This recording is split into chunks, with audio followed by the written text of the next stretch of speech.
बिस्मिल्लाहिर्रहमानिर्रहीम। अस्सलाम वालेकुम। आज 14 मई बरोज़ सोमवार हम बात करेंगे दो अहम इशूज़ के हवाले से। डॉक्टर यास्मीन राशिद ने चीफ जस्टिस ऑफ पाकिस्तान को एक अहम ख़त लिखा है, उसकी तफसील मैं आपके साथ शेयर करूँगा और साथ में आपको बताऊँगा कि पाकिस्तान तहरीक इंसाफ के सरबराह इमरान खान जो अदालत में पेश होने जा रहे हैं उसके हवाले से जो हुक्मनामा अडयाला जेल में पहुँचाने का हुक्म दिया गया है वो हुक्मनामा क्या है और इमरान खान की जानिब से तैयारी क्या है, उसकी तफसील भी मैं आपके साथ शेयर करूंगा। और अतर मिनल्ला साहब ने आज किस तरीके से नैब तरमीम पर वफाकी हुकूमत को बुरी तरह फंसा लिया है कि आप तो दरख्वास्त और अपील दायर ही नहीं कर सकते थे, आप वफाकी हुकूमत किस तरीके से अपील दायर कर सकती है, आप कैसे एग्रीव्ड हैं ये तो बताएं, आपने कैसे ये अपील दायर की और बार बार बेनज़ीर भुट्टो केस का हवाला दिया जिसकी बुनियाद पर यह कहा गया था सुप्रीम कोर्ट ऑफ पाकिस्तान के लार्जर बेंच की जानिब से कि वफाकी हुकूमत किसी भी फैसले से एग्रीव्ड नहीं हो सकती, वो नहीं इस तरह की कोई दरख्वास्तें दायर कर सकती। डॉक्टर यास्मीन राशिद ने पिटीशन दायर की है और बेसिकली ये ख़त है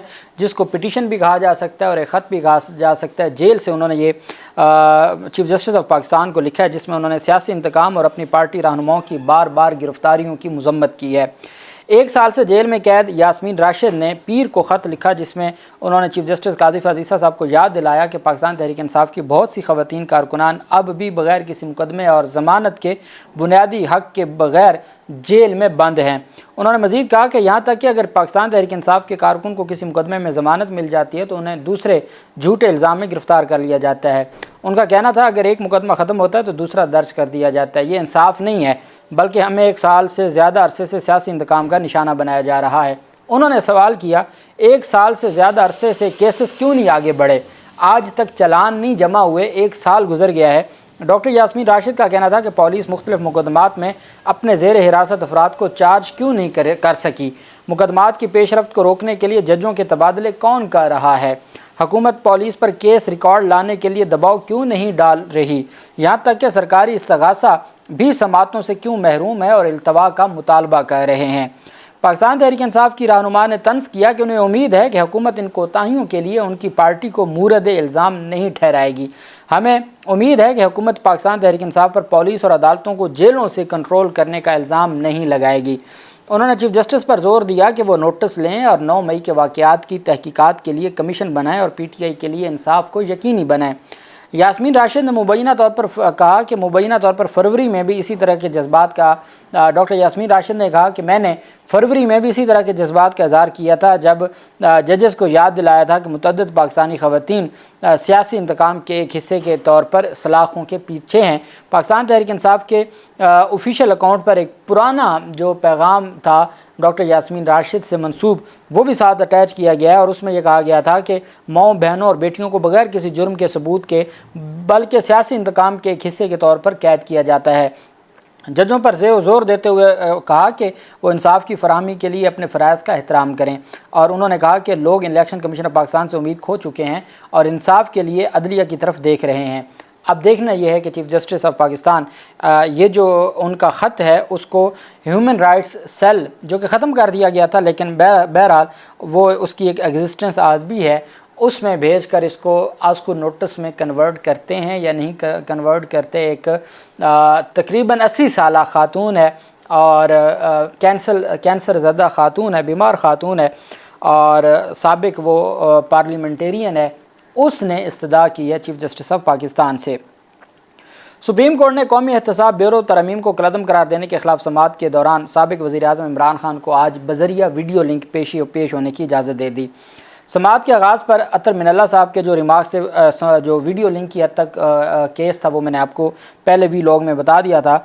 सुप्रीम कोर्ट ऑफ पाकिस्तान ने रिमार्क्स दिए कि इमरान खान के वीडियो लिंक के ज़रिए पेश होने के इंतजाम किए जाएँ। चीफ जस्टिस ने कहा यह बड़ी अजीब सूरत हाल है कि इमरान खान जो इस मुकदमे में दरख्वास्त गुजार थे और अब अपील में फ़रीक हैं, उनकी यहाँ कोई नुमाइंदगी नहीं है। इमरान खान अगर दलाल देना चाहें तो वीडियो लिंक के ज़रिए दलाल दे सकते हैं, उनके वीडियो लिंक के ज़रिए दलाल देने का बंदोबस्त किया जाए। चीफ जस्टिस ने अदालती अमले से इस्तफसार किया कितने वक्त तक वीडियो लिंक का बंदोबस्त हो जाएगा। अटॉर्नी जनरल ने जवाब दिया 1 हफ़्ते के लिए। चीफ जस्टिस ने कहा नहीं, परसों 16 मई के लिए आप उनको हर सूरत पेश करें। बाद अतर मिनल्ला साहब ने रिमार्क दिया कि मेरी राय में इस मामले में लार्जर बेंच बनना चाहिए। ہائی کورٹس میں نیب قانون کے خلاف نیب قانون کے خلاف آئین ہونے سے متعلق درخواستیں زیر التوا ہیں۔ اس معاملے میں ہم ایک مقدمے کو ہمیشہ نظر انداز کرتے ہیں اور وہ ہے بے نظیر بھٹو کیس۔ بے نظیر بھٹو مقدمے کی روح سے وفاقی حکومت کی اپیل ناقابل سماعت ہے۔ عدالت متاثرہ فریق کی تشریح کر چکی ہے کہ حکومت متاثرہ فریق نہیں ہو سکتی۔ جسٹس اطہر من اللہ صاحب کا کہنا تھا کہ آرٹیکل 184 کی شق 3 کے تحت کوئی درخواست قابل سماعت نہیں ہو سکتی جب کوئی درخواست ہائی کورٹ میں زیر التوا ہو۔ مختوم علی خان نے کہا کہ میں اس آبزرویشن پر آپ کا شکریہ ادا کرتا ہوں۔ دوران سماعت بینچ کی تشکیل پر پریکٹس اینڈ پروسیجر کے تحت قائم ہونے کا اعتراض کیا تھا۔ جسٹس جمال مندوخیل کا کہنا تھا کہ لارجر بینچ کی تشکیل کی استدعا کس بنیاد پر کی تھی؟ یہ آئینی تشریح کا کیس تو نہیں تھا۔ مختوم علی خان نے بتایا کہ درخواستوں میں ترامیم کو آئین سے متصادم ہونے کی استدعا کی گئی تھی۔ اطہر من اللہ صاحب نے کہا کہ ایک مسئلہ درخواستوں کے قابل سماعت ہونے کا بھی تھا۔ سپریم کورٹ کا 11 رکنی بینچ ماضی میں ایسی درخواستوں میں فیصلہ دے چکا ہے۔ بے نظیر بھٹو کیس کا فیصلہ اس موجودہ بینچ پر بھی لاگو ہوگا۔ الیکشن کیس میں بھی یہی اعتراض کیا گیا تھا۔ میری نظر میں عمران خان کی درخواستیں قابل سماعت نہیں تھیں، ناقابل سماعت نہیں تھیں بلکہ وہ قابل سماعت تھیں۔ چیف جسٹس قاضی فیاض عیسیٰ نے ریمارک دیا کہ اگر الیکشن کی تاخیر چاہنے والے ہر ہائی کورٹ سے رجوع کریں اور انتخابات چاہنے والے سپریم کورٹ سے تو کیا ہوگا؟ اگر سپریم کورٹ کہے ہائی کورٹس کو فیصلہ کرنے دیں تو تاخیر ویسے ہی ہو گئی۔ چیف جسٹس نے مزید کہا کہ جس کے خلاف بھی فیصلہ ہوا ہے اسے اپیل کا حق ہوتا ہے۔ اطہر من اللہ کا کہنا تھا کہ کسٹمز ایکٹ کیس میں عدالت قرار دے چکی ہے کہ کوئی محکمہ متاثرہ فریق نہیں ہو سکتا، تو وفاقی حکومت کیسے متاثرہ فریق ہو گئی؟ اس موقع پر مختوم علی خان نے عدالت کو آگاہ کیا کہ کسٹمز کے کیس میں اپیل ایک افسر نے دائر کی تھی۔ کیا وفاق کو کوئی حق نہیں ہے کہ اپنے بنائے ہوئے قانون کا دفاع کر سکے؟ نیب ترامیم سے عمران خان کو کوئی ذاتی نقصان نہیں پہنچا۔ چیف جسٹس نے ریمارک دی مناسب ہوگا آپ اپنی بنیادی نکات ہمیں لکھوا دیں۔ بنیادی نکات عدالتی حکم کے ذریعے عمران خان تک پہنچ جائیں گے تاکہ وہ جواب تیار کر سکیں۔ اس وقت عمران خان آپ کے دلائل نہیں سن رہے۔ ان کا کہنا تھا کہ اس کیس میں قانونی شکوں کا معاملہ ہے، اگر ہم خود کو دیگر مقاصد کے لیے استعمال کرنا چاہتے ہیں تو پھر ٹھیک ہے۔ بعد ازاں وفاقی حکومت کے وکیل نے جسٹس منصور علی شاہ کا اختلافی نوٹ پڑھنا شروع کیا۔ جسٹس جمال مندوخیل نے ریمارک دیا کہ کیا نیب ترامیم میں آئینی شک کی تشریح کا سوال تھا؟ وکیل وفاقی حکومت نے جواب دیا کہ نیب ترامیم کو آئین کے تحت جانچنے کا کہا گیا تھا۔ بعد ازاں مختوم علی خان نے کہا کہ مرکزی درخواست گزار نے خود جو کہا اس کے الفاظ دیکھیں۔ پی ٹی آئی دور میں ترامیم 2 صدارتی آرڈیننس کے ذریعے کی گئی، بعد میں اتحادی حکومت نے صدارتی آرڈیننس کے ذریعے کی گئی ترامیم کو برقرار رکھا۔ اس درخواست کا ڈرافٹ کس نے تیار کیا تھا؟ 2021 میں پی ٹی آئی میں کی گئی ترامیم کو خلاف آئین قرار دیا گیا۔ چیف جسٹس نے ریمارک دیا کہ کیا یہ قابل ذکر دلیل ہو سکتی ہے؟ مختوم علی خان نے کہا کہ پی ٹی آئی نے جو ترامیم کی ان کا اطلاق 1985 سے کیا گیا۔ چیف جسٹس نے دریافت کیا کہ کیا ہم خواجہ حارث کو دلائل دینے کے لیے مجبور کر سکتے ہیں؟ جسٹس اطہر من اللہ صاحب نے ریمارک دی کہ خواجہ حارث کو عدالتی معاون مقرر کیا جا سکتا ہے، جس پر قاضی فیاض عیسیٰ نے بتایا کہ عدالتی معاون غیر جانبدار ہوتا ہے۔ وہ وکیل جو کسی فریق کا وکیل رہ چکے اسے عدالتی معاون قرار نہیں دیا جا سکتا۔ جسٹس اطہر من اللہ نے کہا کہ جہاں تک مجھے یاد پڑتا ہے جب آرڈیننس آیا تو اس وقت کی حکومت اور عمران خان نے ان ترامیم کو سپورٹ کیا۔ اس وقت کہا گیا کہ نیب کی وجہ سے بنیادی حقوق متاثر ہو رہے ہیں، معیشت متاثر ہو رہی ہے۔ مختوم علی خان نے جسٹس اطہر من اللہ کو مخاطب کرتے ہوئے کہا کہ آپ کی یادداشت بہت شاندار ہے۔ پی ٹی آئی حکومت کے وزیر قانون اور وزیر خزانہ نیب کے خلاف بیانات دیتے رہے۔ اطہر من اللہ کا کہنا تھا یہاں ہمارے پاس 57,000 کیس زیر التوا ہیں، ہم اس کیس پر وقت کیوں ضائع کریں؟ اس کیس میں بنیادی درخواست گزار کی نیک نیتی ثابت نہیں تھی۔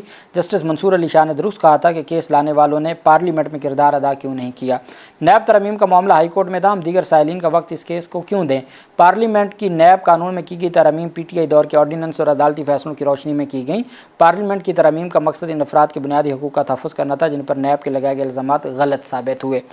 اس کے بعد حکم نامہ چیف جسٹس نے لکھوانا شروع کر دیا۔ حکم نامے کے مطابق اٹارنی جنرل عمران خان کی اڈیالہ جیل سے ویڈیو لنک کے ذریعے پیشی کو یقینی بنائیں گے۔ یہ بار بار عدالت نے کہا۔ جسٹس اطہر من اللہ صاحب نے کہا اٹارنی جنرل صاحب کوئی ٹیکنیکل ڈیفالٹ اب نہ آ جائے، یہ یاد رکھیے گا۔ عدالت نے وفاقی حکومت کو اور مریم نواز پنجاب حکومت کو عمران خان کی حاضری یقینی بنانے کا حکم دے دیا۔ خیبر پختونخوا حکومت کے علاوہ تمام صوبائی حکومتوں کے ایڈوکیٹ جنرلز کو نوٹس جاری کیے جاتے ہیں۔